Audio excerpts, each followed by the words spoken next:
સ્વામિનારાયણ, જય શ્રી કૃષ્ણ, રામ રામ. તો આજે આપણે બનાવવાના છીએ ડ્રેગન ફ્રૂટનો જ્યુસ. તો આજે રવિવાર છે, તો રવિ સભાનું આયોજન કરેલું હોય આપણા ગામમાં. વડસર ગામમાં દર રવિવારના રવિ સભાનું આયોજન કરેલું હોય, તો પ્રસાદીનું આપણે આયોજન કર્યું છે. તો આજે આપણે રવિ સભામાં ડ્રેગન ફ્રૂટનો જ્યુસની પ્રસાદી કરી છે. તો ડ્રેગન ફ્રૂટ મિલ્ક શેક બનાવવાના છે. તો આપણે 40 કિલો ડ્રેગન ફ્રૂટ લઈ લીધા છે અને આપણે એની ગ્રેવી બનાવી નાખી છે. બે ટાંકીમાં તમે જોઈ શકો છો, બે ટાંકીમાં સરખી ગ્રેવી આપણે કરી નાખી છે. અને આ બાજુ આપણે 15 લીટર દૂધ લઈ લીધું છે, ચોખ્ખું ગાયનું. અને આ બાજુ જો આપણે ડ્રાયફ્રૂટ, સુગર એ બધું એડ કરવાનું છે. તો કેવી રીતે બનાવી છે અમે ડ્રેગન ફ્રૂટનો મિલ્ક શેક, એ તમે આખો વિડીયો જોજો તો તમને ખબર પડશે કે કેવી રીતે મિલ્ક શેક બને છે ડ્રેગન ફ્રૂટનો.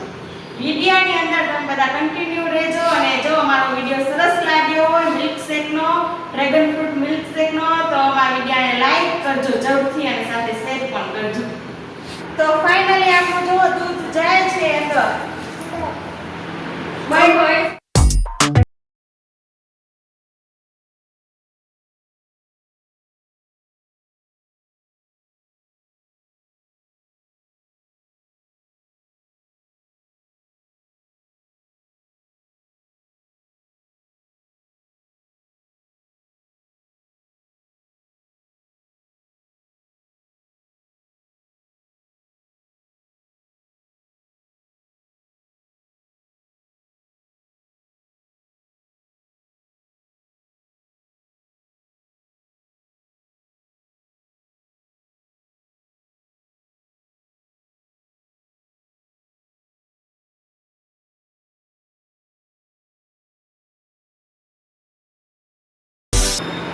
ફાઇનલી આપણે 15 લીટર દૂધ નાખી દીધું છે ડ્રેગન ફ્રૂટની અંદર અને સરસ મજાનું આપણે મિક્સ કરી લેવાનું છે. તો આપણે સરસ મજાનું મિક્સ કરી લઈએ ચમચાની મદદથી.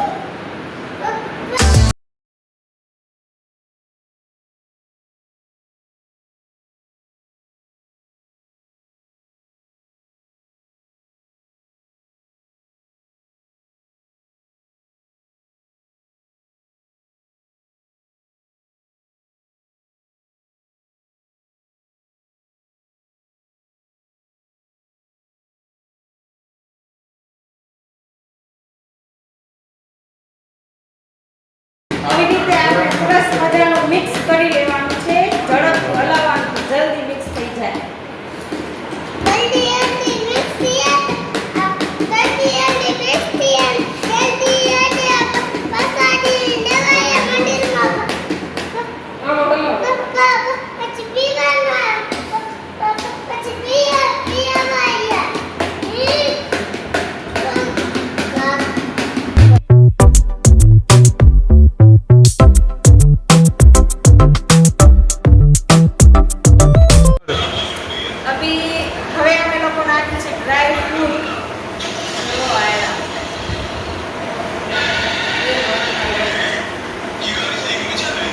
ડ્રાય ફ્રૂટ ને ક્રશ કર્યો ને? હા, એને છીણી નાખ્યું. સ્પેશિયલ કુમળી આવે